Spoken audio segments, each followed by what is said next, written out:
muli ang dalawang bahay ni Kuya para ipaalam ang latest set of nominees. Are you ready?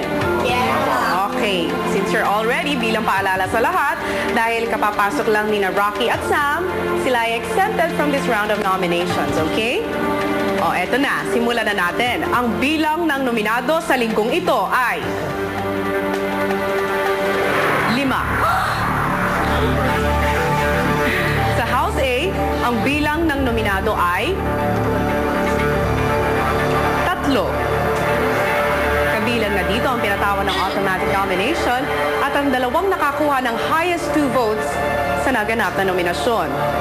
Nangangahulugan sa House B, ang bilang ng nominado ay 2. Dalawang nakakuha ng highest number of votes. Handa na ba kayong malaman kung sino-sino ang nominado?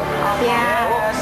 Okay, una na nga rito ay ang pinili ng House B na ng automatic nomination mula sa kanilang kapitbahay at ito ay walang iba kundi si Rica.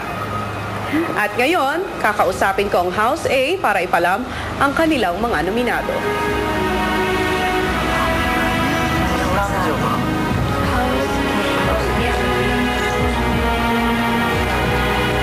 Kung kakausapin sina Carol, Johan at Paul Jake, sino o meron bang nominado sa inyong tatlo? Magsisimula ako sa iyo, Carol. Pinahalagahan nga ba ng iyong mga kasama ang pagsisikap mo sa weekly task? O mas nakita nila na ipinakita mo ang iyong kahinaan sa pakikipaglaban? At ikaw, Johan, pinahalagahan ba ng iyong mga kasama ang pagiging MVP mo sa inyong basketball game? O mas gusto nilang magpakitang gilas ka na lang sa iba pang larangan? At para sa iyo, Paul Jake, pinahalagahan ba ng iyong mga kasama ang galing mo sa pakikisama? O mas nakita nila ang pagiging pikon mo sa inyong mga biruan? Ang unang ligtas sa linggong ito ay ikaw, Johan. Carol at Paul Jake, sino kaya sa inyong dalawa ang ligtas at sino ang makakakuha pa ng isang nominasyon?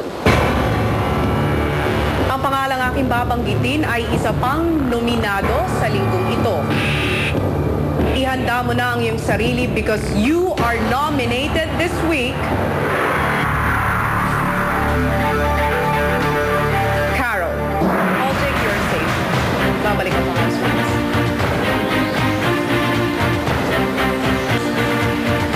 And there you have it, sina Carol at Rica nga po ang unang dalawang nominado sa linggong ito. Pero sino pa kaya ang tatlong natitira?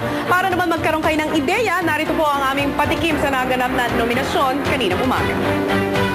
Minsan po siya yung pinakamapangyarihan sa amin. Hindi pa niya nalalabas kung sino talaga siya. Hindi siya minsan nakikinig sa mga rules. Imbis manalo kami, natatalo na lang kami. Nahuhuli pa rin siya. Feeling ko mas may ibibigay pa sana. Siya mas naging stricta, mas naging na-push na yung mga tao. Kating-kati na po sa kanyang allergy and mayroon po siyang pasa po.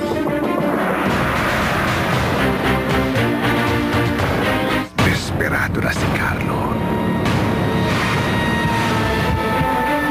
Hi, Jimbo.